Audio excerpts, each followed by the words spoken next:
What is going on, everybody? It looks like we're live. I think Sheets put something on there, but I think he's still waiting to come on in. Looks like we have Sheets a couple times there. There it is. How's it going, man? Hey, what's happening?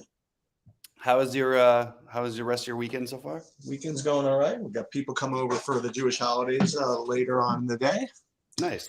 and ready to talk about the slate for the NFL. Yeah, it's a tough one price point wise. A lot of the spend ups are going to force you into some kind of uncomfortable builds.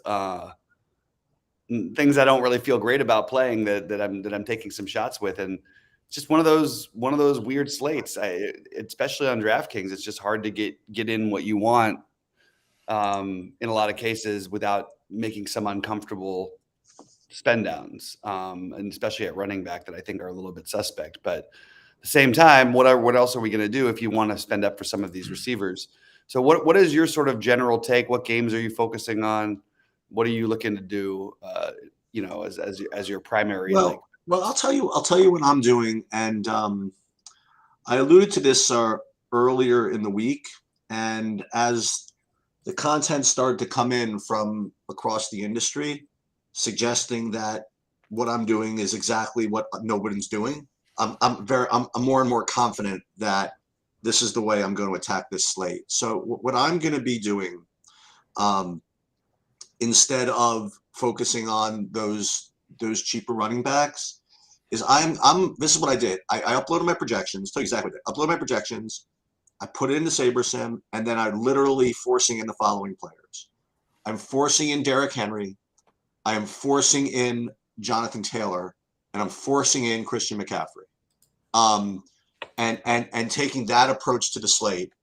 And it's getting me some kind of listen, you can't have everything in this world, so I'm sacrificing some stuff, but I do think that is probably not the right way to play, but I think that those guys always have just incredible slate breaking upside, and for various reasons have just not been there this year yet. And that's what I'm doing. And the other guy I forced in is Cordell Patterson. So in addition to just being projection based and normal builds, those are the guys that I'm forcing into that's going to generate the rest of my builds. Yeah, I got you. I got you on that. I personally am not doing that very much because it puts me into some really, really weird spots with spending down elsewhere. Yep. But I totally understand it. Rody, what's up, man? How are you doing? And what takes? What games are you highest on? What games are you focusing on? What's sort of your overall? What are you stacking, and how are you dealing with the problem of how tight it is to get people in on DraftKings? Yeah, it's pretty tight today on pricing. Yeah, I agree with you, Bobby. I was looking at some of these spend down running backs, trying to jam them in there, like with some of these higher price receivers. I think I'm getting a lot of, or I'm doing like a lot of the 3K receivers to kind of make it work. It's pretty interesting today, like how you're gonna get these stacks because I do like the KC stack with Mahomes and Kelsey. I Mhm. still think that's a good little stack. I do like Buffalo stack. So these guys are a little bit more pricey, Diggs and so getting some of these guys in, I'm having a hard time finding a way to do that today. Yeah, and that's exactly where I'm at. I keep ending up in a bunch of stuff. I have probably too much like Perriman and Gage and Dobbs. I don't even know who's going to end up playing receiver for Tampa Bay, just because there aren't great spend downs. And I do happen to love the game that no one loves. I'm going to keep playing these, hoping it stays. It should stay close. We'll see what happens with Herbert. But I really like the Jacksonville side of that game, and I'm using a lot of Marvin Jones Jr., which just feels weird on a big slate. That's just because there's so few spend downs. Let's talk about some other positions. Let's talk about running back because I do think that these cheap ones that we're referring to, Miles Sanders, David Montgomery, Damian Pierce. I feel Montgomery. I feel fairly comfortable with that one as a maybe not the highest ceiling play, but certainly for his floor here, I actually think he's in a good spot. I have some Mostert jammed in because I'm all over the Miami Buffalo game. But what other running backs and Fournette is I guess reasonably priced on both slates and gets as much work as anybody in the NFL right now at running back without the receivers should be even a bigger boost for him. So who are you focusing on the most? I'll start with Rhodey and then jump over to Sheets at running back. We know Sheets sort of gave it away by saying that, well, his part away, which he's paying up for those potentially game breaking guys. And I think that's an interesting strategy. I didn't have the receivers comfortable enough to do enough of that. So Rhodey, who are some of the lower guys, and then who are the guys you're spending up on where you are? Because mostly I'm finding that I'm doing a lot of it in stacks in terms of spending up. But curious your take on who you're going for. Yeah, some of these like low end guys, like you mentioned already, Dobbs. Like I'm getting a lot of him. There's Matt Hollins too for the Raiders at 3-3 on DK. I like him a little bit today with no Renfro today. We really don't know on the Tampa Bay side today what's going on yet. Like Pyramid's popping a little bit at 3-9. We got Gage there at 4-7. So really want to like see who's going to come out of that one. Kendrick Bourne's another one that's coming in for New England with no Jacoby Myers. I know it's a slow paced game. Yeah. At 3-6, he could get a lot of looks. Someone's got to get the ball. Jacoby Myers did get a lot of volume, and I've been high on him before the season. But I mean, he doesn't score touchdowns, but like maybe the game picks up speed a little bit today. So some of these guys I'm getting in to try to get Diggs, try to get, maybe get up to Cooper Kupp or Justin Jefferson. I like those two spend ups a little bit today as well. Another one I didn't say is Greg Dortch. I think people forgetting about him in the Arizona game. Yep. He's another viable cheap option. Yeah, and I was trying to get to running back, but in Sheets, we sort of know what you're doing. So why don't you talk about some of your receivers? Well, let me talk about some of the running backs as well, because it's aside from those guys. I mean, that I mentioned. I mean, I am playing some of the guys that you mentioned, and I do have David Montgomery rated high. I have Fournette rated high. I just don't think there's a lot of. I mean, I don't think there's any way around him getting his touches today, and even if he has a medium game, I mean, I think he's fine. I mentioned Patterson. I'm just kind of scanning the board. So the Mostert thing, I'm under on him, but I get that. James Conner, he's going to show up for me a little bit. DeAndre Swift, just because of that game, is going to show up. That Detroit Minnesota game, I'm forcing myself to not have as much of it as my numbers want me to have. You want to know the truth. Right. And Swift and other guys that just kind of just showed up for me on my list before we leave running back.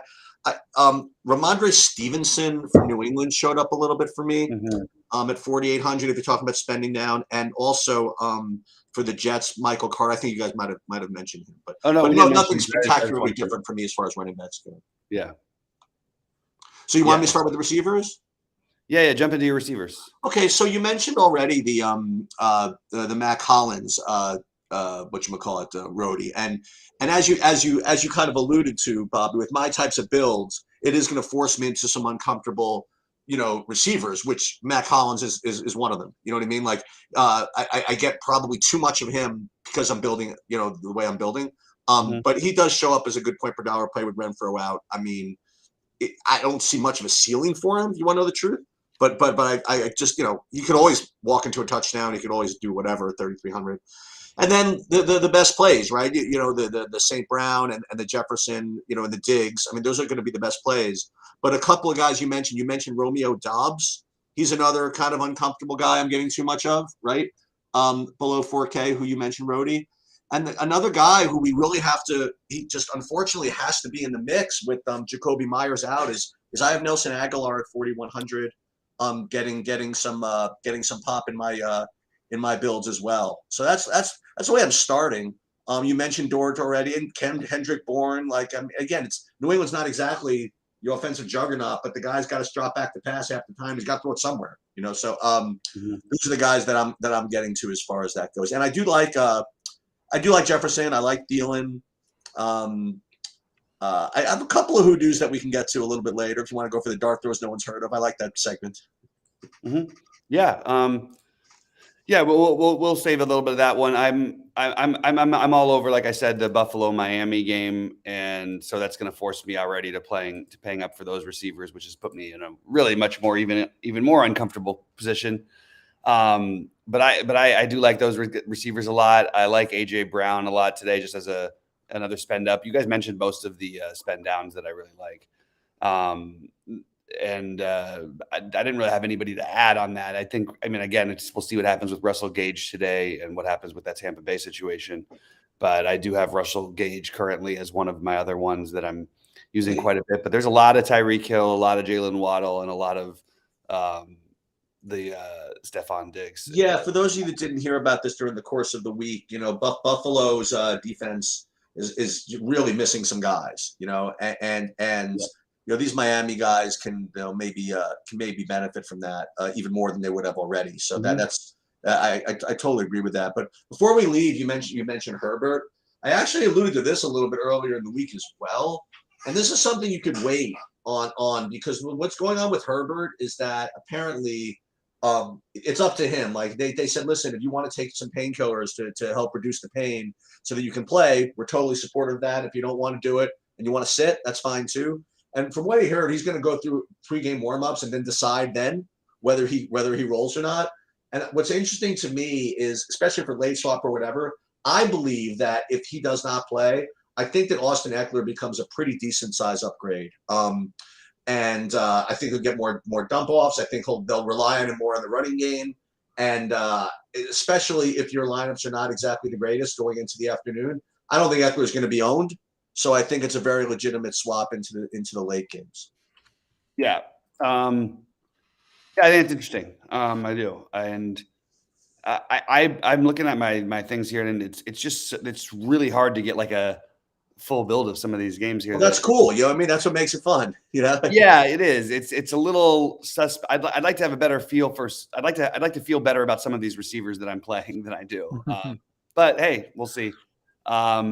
How about tight ends? Sheets, why don't you start off tight ends, the guys you're focusing on? Because I think that is a position where you can spend down, but I like some of the guys you spend up for as well. How about you? I have actually the popular guys at tight end, if you want to know the truth. I mean, I have Irv Smith.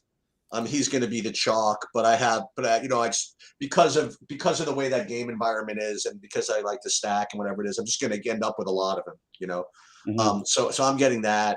And I'm getting getting Tyler Higbee. That's going to be chalky. I'm probably with the field on him. TJ Hawkinson. I don't have any particularly off the board takes, but then the sprinkles. I'd like. Oh, back to the same thesis. Jonnu Smith for New England. I have him a little bit. Just basically all kind of fishy plays. I don't really have that much Dawson Knox, I guess, which makes me I don't know. I guess he's supposed to be a good play, but I don't really have much of him. I have some of your guy. What's his name? Rhodey. I do have some Robert Tonyan, a little bit of that with Green Bay, and I'm really just well spread out at tight end. I really don't have much of a take there aside from just going with the field on most of these guys. How about you, Rhodey? What are you doing at tight end? Yeah, I don't mind some of the spend ups at tight end. Like I think Waller's pretty cheap on DK. I do like a little bit of him. Ertz is popping a little bit in that Arizona game. Higbee's pretty chalky, I think, a little bit. I think it's going to be spread out between some of these guys. Like I'm getting some Irv Smith too in the Minnesota-Detroit game. Hunter Henry's popping a little bit more now that he's going to be more of an option in that New England game. No one's talking about Dallas Goedert in that Philly game, but he's been getting a lot of targets and looks. Yep. I do like Dawson Knox, as she's just said. I do like the Josh Allen stacks today, and Knox is in one of my main builds with like a Diggs or something. I really do like that. Hawkinson's pretty cheap too. I don't mind that Minnesota Detroit game. I feel like maybe some more teams are going to flock, or more players are going to flock to those teams. But they were kind of low owned right now, and Hawk's pretty low owned, or Swift's pretty low owned, and the run back to that Minnesota stack I like. So yeah, I like that. I like that game as well. I didn't go through my games. I think that I probably am a little afraid of being underweight on Indy and KC. I don't think it's the worst spot to play Matt Ryan and Pittman, and you could throw Ashton Dillon in the mix, by the way, of your cheap guys. I know he had Pittman out last week, but he'll get some work there. He got some work even week one. He got 6 targets, I believe. But I do think if you could figure that game out, that's one that could hit. I like the Philadelphia side of the Philly-Washington game, and I don't mind the run backs from Washington, the natural ones, Gibson, McLaurin, whatever you want to do with that.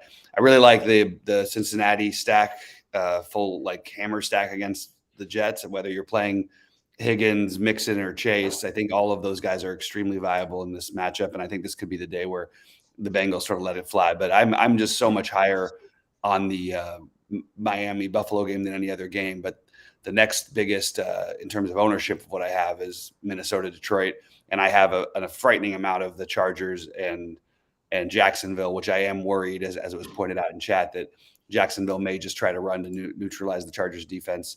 I do think there's a path where, those Chargers just play in weird games, and they've been throwing the ball a lot more in Jacksonville while the games mattered. And I'm hoping that, last week you shouldn't take the overall numbers as what to expect from them, because the game was over basically at halftime. So I'm into the to those ones. I'm low on the Rams, Arizona, than the field, lower than the field anyway. Again, a little unfortunately lower than on KC and Indy, even though I actually think there could be some action there. And then, even though I like Hurts, I think I'm actually probably going to end up below the field on the Philadelphia side, even though I do like it. My favorites just being Buffalo, Miami, and Minnesota, Detroit. But then the Jacksonville, LA Chargers are my get weird game. All right, let's talk real quickly about defenses, because I think it's a good week to spend down. And I think most weeks are a good week to spend down. I have a lot of the Lions, Jaguars, Ravens are a little too cheap. The Panthers, I think, are reasonable at 2,600. Those are most of my defenses. How about you, Rody? And then Sheets talk, and then we'll talk about some of the individual plays and answer some questions.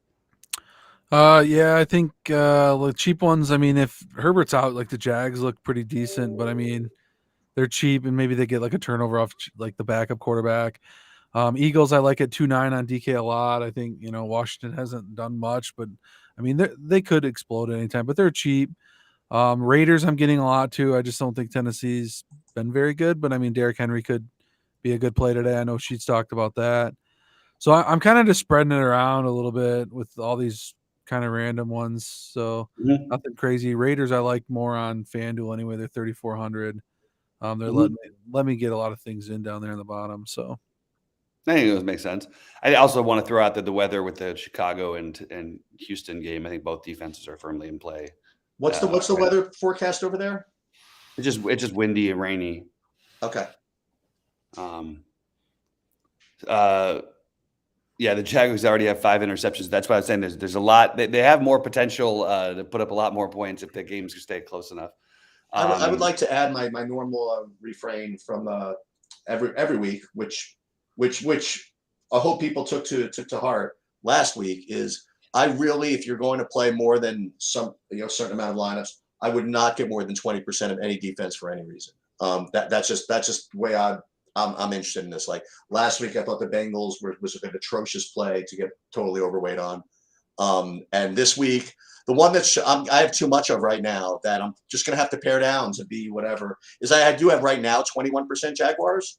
So just to be satisfy my OCD, I'll cut it back to under 20, even though it's only 21%. It's just so much variance in defense. But a lot of the guys that you guys mentioned, the Panthers look good. I mean, anytime Jameis Winston's quarterback, you can play the other team. I like Houston a little bit. Like you said, the weather and Justin Fields and all that. I mean, like anything can happen in that game. No big stand to take except to not take a big stand. That would be my advice on the defenses. Yeah. All right. Yeah, like I said, Jacksonville, Detroit, Houston, Chicago, are all reasonable. I also want to answer this question because any love for the Atlanta-Seattle game? I do have a Mariota stack of one. Sheets, how about you? And then Rody. Yeah, just remember that's the one I said earlier in the week. That's the one that's going to win the million. That game. Yeah. And I still think it's possible. I have some of that, and I have heard some Mariota takes throughout the week, and people will play him in cash to some degree. So I think that you'll get some Mariota blindups. I don't know how many people are going to play the other side of it though. Geno to Metcalf. Metcalf's always got talent for 2 to 3 touchdowns. I really believe that. And I also really believe that neither of those teams plays defense at all. So I think that game is possible. And as I mentioned before, I like Cordell Patterson for all the reasons I mentioned in the early podcast. I mean, got 22 freaking carries in week 1. Forget his dump offs. I mean, he's actually the lead running back. And if that game, it stays close and it goes back and forth a little bit, I think that game can do some business. So, yeah, that game has a little bit of interest to me. I have to kind of force that in because it probably is like quote unquote a bad play, but I'm gonna play it anyway. Yeah, I got you. By the way, how crazy is it that AJ Brown, DK Metcalf, I believe you had Elijah Moore in there as well, and Dawson Knox were all on the same 5-7 Ole Miss football team. I just find that really funny. What does that mean?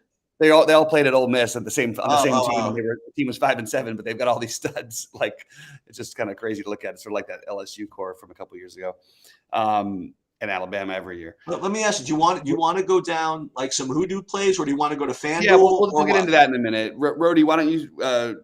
Sorry, was there anything else to add from the other side of it? I think I didn't know. The defense. And no, I was going to ask if you want to do FanDuel first, or do you want to just? Oh, we could talk. We could talk about some FanDuel. Rody, what are you finding? Let's start with Rody on this one. I think that it's still challenging to get certain receivers in, obviously playing for more yardage and touchdowns than you are for actual catches. So I really do have, though, mostly very similar builds on FanDuel. I do think on both sites it's viable to go double tight end today just because of some of the sketchy value. I don't love these low, cheap, mid-tier, whatever you want to call them, tight ends. But I think there's enough of them where if you get 15 points out of 2 of them that are in the 4K range, I don't think it's the worst case, and I think there's upside for more than that. So, Rody, how are you building on FanDuel? Is it any different than DraftKings, and is there anybody who stands out, especially price-wise? Yeah, it's real tough even on FanDuel. I think today, I'm trying to get some Justin Jefferson, but more I'm falling to Adam Thielen or some of these other guys, maybe that people aren't thinking about today. There's the double tight end idea I do like as well. But I don't have any, DK Metcalf is 6'7" on FanDuel. Yeah. If we do think he is a monster game over there, and maybe that Seattle game's a little bit better, that'd be a good little play. I think maybe he's going under the radar a little bit. I like that. So yeah, it's real tough to jam some of these guys in. I either site really. I just think spreading out your plays today, guys. There's a lot of good plays, I think, and just trying to figure out how to get them in your lineup today is really the key. Mm-hmm. Yeah, and I would throw Tyler Lockett into any of that Seattle-Atlanta conversation just as much as Metcalf today. But I do agree with it. All right, Sheets, get into some of your funky plays, the guys that you're using. Well, let me just look at FanDuel real quick before I get back to the. Oh, my bad. So FanDuel, I think even more so. I would want guys like Henry and Jonathan Taylor because of the touchdown upside. With those two guys, I do have my highest owned running back on FanDuel though is chalk. It is Dalvin Cook, and that's certainly nothing earth shattering. One guy showing up for me on both sites that I don't know if we mentioned. I know you guys were talking about the cheaper guys, but if I'm repeating, I'm sorry. But Dameon Pierce, yeah. For Houston, I'm getting a decent amount of him really on both sides. So he looks good for me over there. I'm just kind of scanning, just see if there's anything that's much different for me at any position on FanDuel. I would be remiss to neglect Chris Olave, kind of on both sites. We'll get back to him. We go back to DraftKings. But I'm just looking at my FanDuel exposures and getting some of him. But aside from that, just as a checklist, I mean, Fournette, still a good player over there. Defense is pretty much the same. You know what? What I'm getting is the Cardinals, which is kind of scary. But the Cardinal defense against the Rams, just goes to show you how variant some defenses can be sometimes. Mm-hmm. But anyway, again, I just want to check that off. At FanDuel, I don't really have that much different, like you said, than DraftKings. Yeah, throw out one more weird play that actually shouldn't be that weird of a play. Michael Thomas, still underpriced, I think, for the role he has in the offense. Yeah, I got to get some more of that. I was just about to say him. Too, man. I like that call, Bobby. I really do. Yeah, I think that it's something I wanted to be ahead on. I saw it, and he hasn't risen enough in price yet, so I'd like to still keep going with that. There's a lot of Q tags, and it's uncomfortable because I've gone up for my dad's birthday today. I got to drive to Santa Barbara and trying to figure out how I'm going to edit my afternoon lineups, but I'll find a way. It's just all right. Let me throw some guys in. Let me give you some guys that are going to get zeros, or maybe not, but guys that might win. And what's cool is that because of my builds, I'm getting some of these ridiculous plays. Actually, it's not that bad. First of all, somebody who's not a ridiculous play that we didn't talk too much about was Curtis Samuel. Oh yeah, good call. Yeah, he's like legit this year, becoming a part of that. They're forcing him to be a part of that offense. They're scripting plays for him, and he's found a decent situation over there. So, in a game that I think he's, to say the least, game script proofed in that spot. I feel as though he's a good play, but guys that are just whatever. Ben Skornick for the Rams at 3,400. I have him, and then a guy I literally have no idea who he is. I have Shee Smith for Carolina. Literally no idea who it is, but I'm getting him 8% Shee Smith. Another guy, by the way, back to the New England thing I keep forgetting Devontae Parker's on that team, and as I'm reeling off these names, maybe it's not so easy, just with Myers out, just to know where the targets are going, but Devontae Parker's on that team. Then I have for Houston, I'm getting a little bit of Nico Collins. And then I guess that's pretty much it. So I guess the she play, and that would be the only guy that fits that type of mold. And here's another one. Wait, I got one more. Alec Pierce for Indianapolis. No idea, but those are guys who are showing up for me a little bit. Yeah, I think I don't know. Alex Pierce, he got knocked out game 1, right? Like, I don't really know what role he's going to have in this offense. I don't know. I got to say, I got him in one lineup out of like 150. Yeah. Probably it's one too many, but I'll have to. But he was playing half the snaps week 1, so I understand it. And the thing with Shee Smith is that there's talk of him losing his third receiver job. He played 70% of the snaps last week, and look, he's 3K, so I don't think I think we can speculate on guys like that. I mean, I'm playing some Ashton Dulin, so that's it's not like I can make one great case for one guy over the other. I just would be careful with too many Houston receivers. I think that you can't play them on FanDuel, really. I think there are better plays on DraftKings, and just hoping that they're going to have to throw the ball and they'll do it from a PPR perspective. The offense is just really weak, and with the weather the way that it is, I just wouldn't want to be too overboard on the Houston receivers, even though they look kind of tempting. Brody, who do you have as some? I mean, we talked about Michael Thomas as maybe a get weird, which again, it's a get weird play that maybe doesn't need to be said that it's a get weird. But do you have any of that or any strong takes that you're significantly over the field on that we should highlight? I'm kind of really spread out today, but like a couple guys, maybe like I know Sheets talked about Jonathan Taylor, but like if you think Chiefs are going to come in and get ahead of that game and kind of fade Taylor out, I think Hines is a good little play for a catch up back and potential dump offs too out of the backfield. Casey struggled at getting that in the past, so maybe he gets a touchdown from Taylor or something. He's kind of cheap on both sites. Not to interrupt you, the reason why I don't like that play is because when the Colts were down like 100 points in the first week, they didn't care. They just kept giving the ball to Taylor. Like they just totally just kept on jamming him, and they came back as a result of it. So I don't. They did the exact opposite last week. Right, I get it. Jonathan Taylor just didn't even play. Right. Well, that game was, Well, yeah, but it was basically the same script, 20-0 and 24-0. Fair enough. But I could see it. So I could see it going either way for sure. I mean, he's getting 5 or 6 targets a game right now, so maybe he gets a little bit more usage. He's not getting any rushes really, so like, I mean, maybe they change it up because they're not doing that well, so like maybe they try to switch it up a little bit, but it's viable. I don't really have anything. I still like like Swift's not getting that much ownership. I still like that play a little bit. I like that. Me too. I really like trying to figure out how to get like Swift and Adam Thielen type builds or some Justin Jefferson. I really like that game. I think maybe James Robinson too. We talked about Like he's been looking pretty decent for Jacksonville, and maybe they try to slow that game down, or maybe Herbert doesn't play and they just kind of run it and get him a couple touchdowns in the red zone. So like he's an option. I'm starting to get to more of like that. She's talked about some Michael Carter, like a little bit popping, or Ramon Stevenson seems to be a decent price fit. And that Damian Pierce is, I'm getting a ton of him, or like wanting his price Mhm. fits well with some of my builds. So.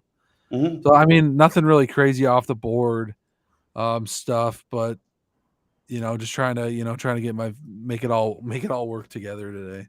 Yeah, it's a weird week because it's a lot of. I don't think that you're going to see some of the.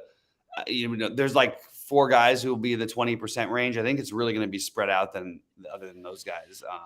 Those probably being Fournette, Diggs, Mixon, and Montgomery. Everybody else, I think, I just think you're going to see really spread out ownership in a lot of 10 to 15 percenters and not a lot of guys. You know what I mean? Like it's just there's just so many guys who are rating as sort of similar-ish type of plays. And I know I asked you at the beginning, Rody, but what is the game that you're heaviest on?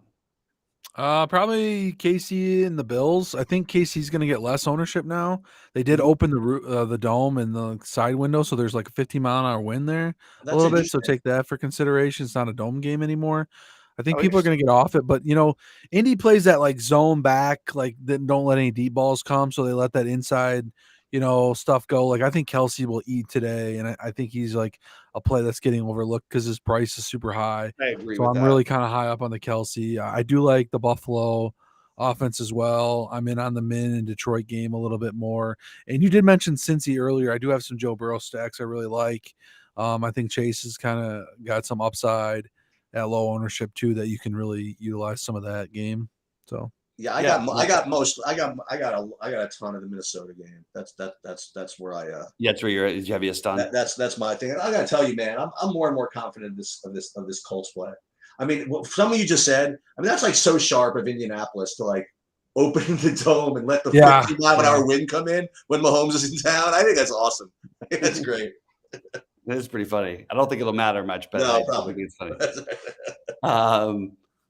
And again, so again, you guys know where I stand, but I keep coming back to that maybe this is the week that you do the full hammer stack of Cincinnati, run it back with Wilson or Moore.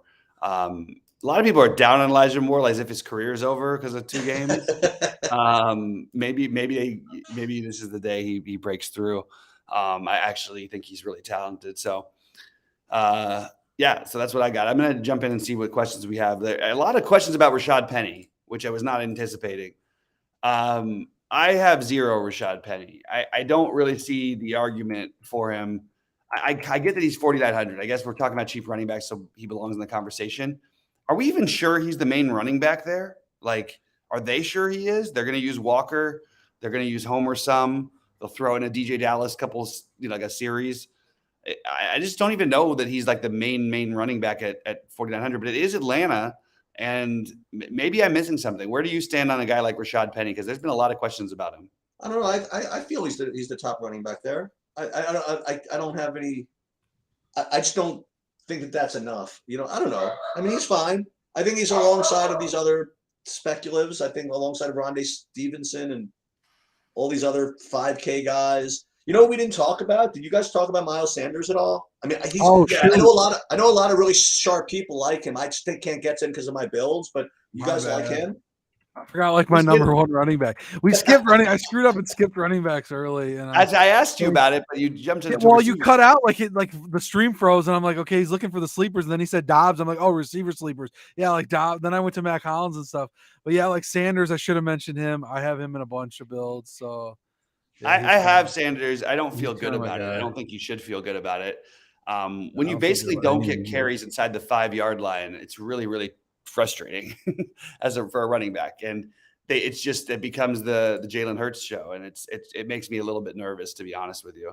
But I am absolutely playing some of them just because of the price. And then maybe you do give the Rashad Penny the boost. I mean, it's hard to judge a guy who's, I don't know. Like I just can't quite seem to click the Penny button on a full slate. But he is 4,900. I mean, last week he had 6 carries, was not involved in the passing game at all. So you need the script to go his way. And even then, he's still going to be splitting carries. And also on top of it, they have Walker there now available, who I expect to get at least half as many carries as him. So that's the only thing I'm worried about for them. Anyway. I don't know if there's any other big takes. I mean, all these receivers and all these tight ends in the similar price range. I think Higbee, Hawkinson ended up being my favorites with Goddard just behind and Ertz just behind him. I do feel like this Miles Sanders story feels like something we've seen before, and I would just be careful. And if you're playing a lot of Miles Sanders, I would make sure you have at least some Jalen Hurts to AJ Brown or Goddard stacks. Year of the Torch. Let Rondale Moore sit out the season. That's pretty funny. Good. Gabe's going to the Hawks-Falcons game. Fun. Well, Darius Slay shut down Terry McLaurin. Darius Slay is a better corner in theory than he is in real life, in my opinion. And he's a solid corner. He's not the best cover corner in the NFL or anything like that. So I'm not worried about anything like that. Although I just don't have McLaurin rated very highly for myself. How about you, Rody? How do you feel? Anything in that Philadelphia Washington game grab you?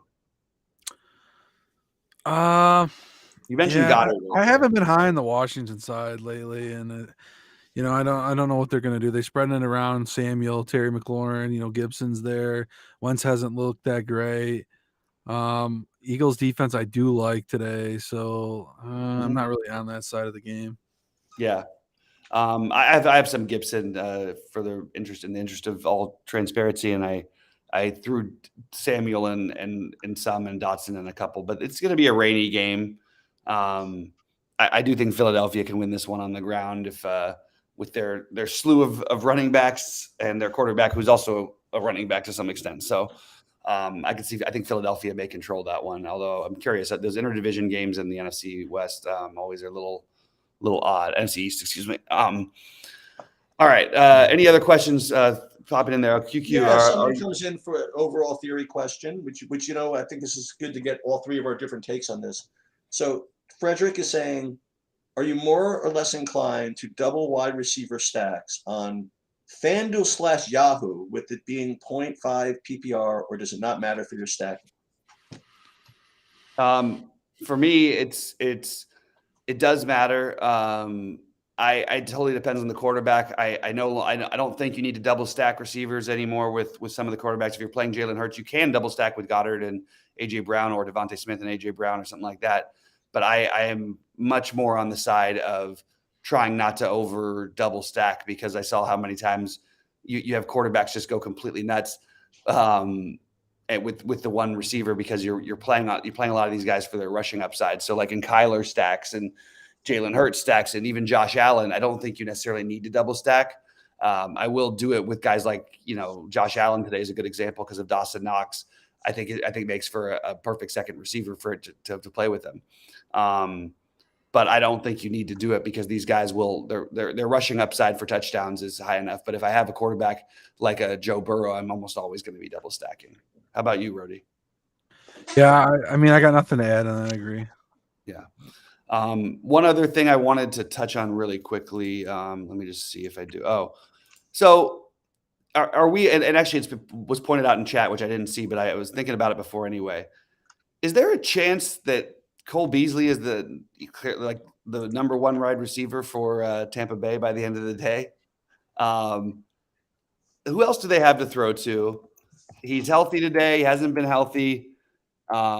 We've got so many question marks with all the other receivers. Could Cole Beasley just go out there and catch a ton of passes in a game like this? I think it's possible, especially with a guy like Brady. Well, what you're bringing up, the key thing that you mentioned there is that, will he be the number one receiver by the end of the day? And it reminded me, like the main, you know what I mean, like the high. No. You say that, but it's a late game, right? Yeah. So my point is that I think that as an industry, like me, I do a really good job of thinking about late swapping in the NBA, and I do just a miserable job of it in baseball, and I do just only a poor job of it in football. You know what I mean? Like, not the worst, but certainly not as well as I should. And I think that's the type of thing that you got to really stay on top of. Like, there's a couple of key stuff that could happen. You know, like you get any kind of determination before that game of what's going to happen. I think that's really important to be able to swap into. I think that whatever happens in the Chargers game, you know what I mean? Like with Herbert, I think you should maintain some flexibility, and at 3:30, you know, just check and see what's going on. You know what I mean? And I know I bet you people are listening and say, of course we do. What you don't? I'm like, you know, I sometimes get freaking, you know, I get into my shit, you know what I mean? And I'm like, I forget that those are really big decisions that really do need to be made if you're playing for decent money. So I'm going to do a little bit better job of that. And I think that the Tampa thing is worth considering, and watching for tweets and watching for game speak and watching for anything that could indicate. I could see, like, at the end of the slate, Cole Beasley scores 2 touchdowns. Everybody forgets to play him. You know, and we're sitting here. Didn't Bobby talk about that like 4 hours ago, and we just all forgot? You know, so I think that we do. I mean, I need to do a better job. You know, carrying the slate right to the end. You know, and the end is not till it locks at 4:25, right? So I think that those types of, and I think that's a big point today with what's going on with Tampa. Mm-hmm. Yeah. And again, like as was pointed out in chat, you could argue that Cameron Brate gets a boost here for that as well. Obviously Fournette's the popular one who gets a boost with all these guys banged up, but then again, they may all play. It's really interesting. I don't know what's going to end up happening at that one. So I agree with keeping some flexibility and being ready to swap some of these guys out for each other. You also have some other guys questionable who I expect to play, like Keenan Allen and things like that. But I do think that the afternoon games, having so many question marks this week, and it's only week 3, has me a little bit like, oh my God, it feels like an NFL thing or something. Right. Let's see. Julio looking like he's going to play. They have Scotty Miller too. Yeah, absolutely. All these guys they have, that's why none of them are especially interesting. But Cole Beasley is a position receiver that's worked really well, including last year with Josh Allen and before that in Dallas, that he's a higher level receiver than Scotty Miller and Perriman are. Right. I think there's a chance he actually has a game today, personally. What are you playing today? Both of you. What do you? I'm just people want to know. What do you? I'll tell you what I'm doing today as far as what we're playing. I'm playing 150 lineups in the DraftKings Millie Maker. That's you are nice. And that's all I'm doing on DraftKings for the main slates. Oh, nice. On FanDuel, I'm playing 150 lineups in the Millie Maker, and I'm also, you'd be proud of me. I'm FanDuel. I don't do on FanDuel what I always do in DraftKings. I cashed in some FanDuel points to play the 444 on FanDuel. So I'm putting one lineup into the 444. 444. What is that? Whatever that is. The monster. 450, the monster. Yeah. And 450, whatever it was. And then I'm playing 30 lineups again on in the lottery on Yahoo. And I'm also going to play the showdown slate later. Yeah, that makes sense. What are you guys playing? I'm playing like 3 in the 333 on DraftKings. I'm playing like 6 150s, all 3 maxes. I'm playing a bunch of the $33 ones, like 10 there. And then I'm playing like 35 entries, 40 entries in the Millionaire Maker on DraftKings. And then I'm playing the 222. I have 5 entries in it because I had something with FanDuel where they gave me 2. So I have that on FanDuel right now. What do you got going? You playing a lot of shit? No, actually, I'm a little bit lighter today. I got a 75th wedding anniversary today for my grandparents. Oh my God, 75th in their 90s. So we're going to lunch wild. At 2:00, but I got to drive up there. So in 15 minutes, I'm leaving. Talk to them. That's amazing. So I'm just kind of doing my 3 entry max, my Wildcat, 10 to 20 entries in the MME, depending on how I built some already, and nothing like I was going to 150 at the FanDuel, but I didn't do that. Wait, forget football for a second. So you have 2 grandparents, both alive in their 90s? Yeah. That's amazing. Actually, all my grandparents are alive. The other ones are in their 80s. Yeah, that's wild, man. That's awesome. Yeah. And they're at like 50. Something's in the water in Rhodeyville, I think. Yeah, there's some in the other grandparents are like 58 years of marriage, and they're in their 80s, and my 90-year-olds are just hit 75. So yeah, crazy. That is crazy. That's the best news I've heard all day. That's amazing. Yeah, that's awesome. That's really awesome. Yeah. Well, but, go ahead. Go ahead. No, Rod. no, I had nothing. You guys are good. Nah, but No, I was this gonna is say, I this is think- this is the Millie Maker. I'm telling you, this is what's going to happen. So Kansas City, they're going to prove sheets wrong, and they're going to just stomp on Indianapolis, right? Like Jonathan Taylor's going to get nothing, whatever it is, and then it's going to be like you said, 35-7 or 35-10, and then Indianapolis's rookie, who had to sit out week 2 because of concussion protocol, is going to be put in garbage time, and the last drive will be the Alec Pierce drive that wins somebody $1 million. Where he gets he gets 5 for 60 and a touchdown at 3K, and no one's going to realize it's a 1 o'clock game. It's going to be some stupid, like 15-point performance or whatever in one drive, and then who the hell is this? Who cares? And then like by the time it all settles and done, some random. Somebody You're who going like to be the random. with all You're the going to be the Kansas only City one with guys. Alec Pierce. They'll play Mahomes with Kelsey with X, whatever other wide receiver they get lucky with on Kansas City.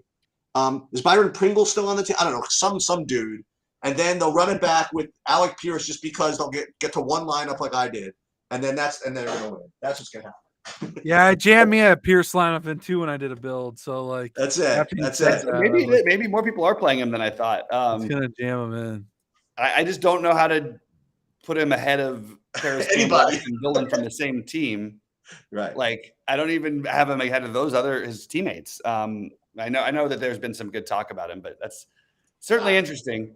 I like the idea for the weird long shot Millie call. I will say that there will be players, a player from the Chargers and a player from Jacksonville I like that. I was just about to say I got Robinson with Mike Williams correlation in my. There you go. There you go. That's it. I was about to say the cheats. I was like, I think the Chargers. Herbert's gonna play. They're gonna score 40 some points, and he's gonna be in the middle. No, it's going to be worse. It's going to be Mike Williams getting 30 fantasy points with Chase Daniels at quarterback when literally no one will have.